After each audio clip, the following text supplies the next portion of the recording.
Whenever I find a really good deal on something that I use all the time, you'll probably hear me talk about it over and over and over again. One of those things that I have found is the Succulent Toolkit. So for just a couple dollars on Amazon, you'll get all 7 of these little tools, and they come in handy all the time. Today I want to show you how I use them when I'm propagating succulents and different ways that you can incorporate them into your succulent gardening as well. Let's take a look.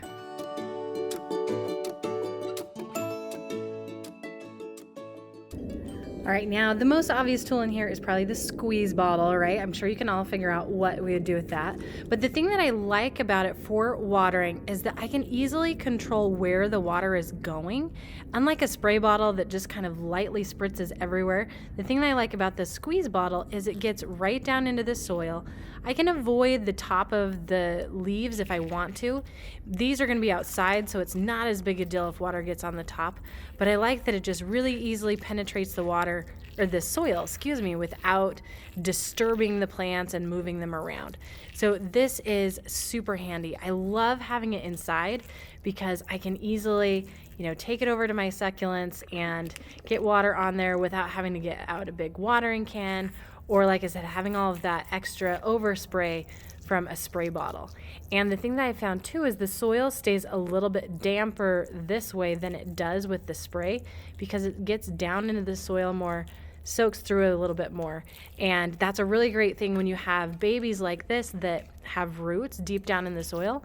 Granted, they're not super deep because they're babies, but deeper down into the soil than just the leaves right on top. And so the water will get down onto the roots there. So this is a really, really handy tool.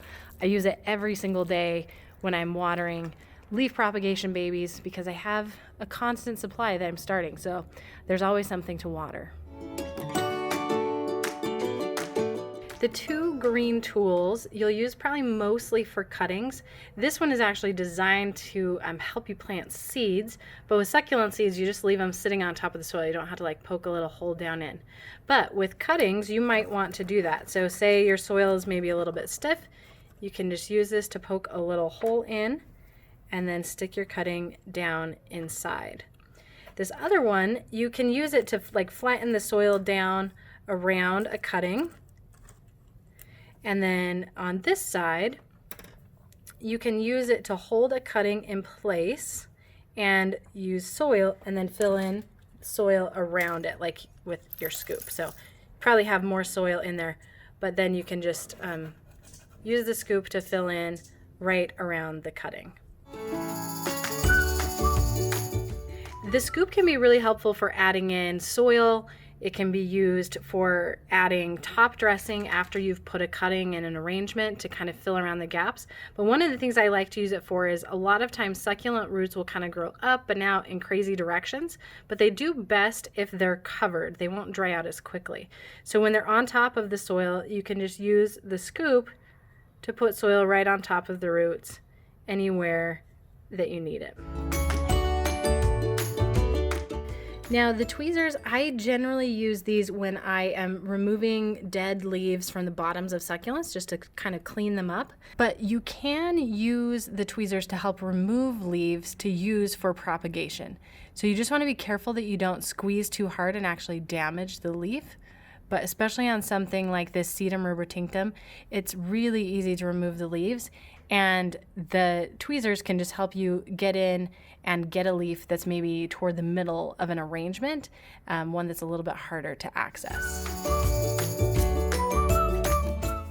Now, sometimes when you're laying the leaves down or often after you water, like every once in a while I'll accidentally get the soil so wet that the water rises up and it moves the water on top of the leaves or sometimes on top of the babies. And you can just use this little brush to brush them off. And the nice thing is it is a really soft, has really soft bristles, so it's not going to damage the succulents.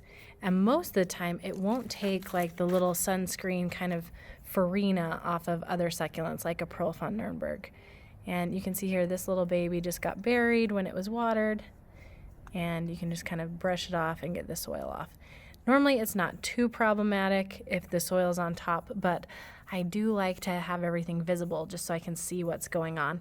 I'll also use this when I get newly purchased succulents. It's a great way to remove all the soil from inside the rosette or just around the leaves after it's been in shipping. So that's how I use these 7 little tools for propagating succulents. Seriously, they are so helpful, and especially the squeeze bottle and the scoop, I find myself using those constantly. And the tweezers too, they're so great both with helping with propagation and just pruning and cleaning up plants. So grab one today. Like I said, you can get one for just a few dollars on Amazon, but it is one of the most helpful things you can have on hand when you're propagating and growing succulents.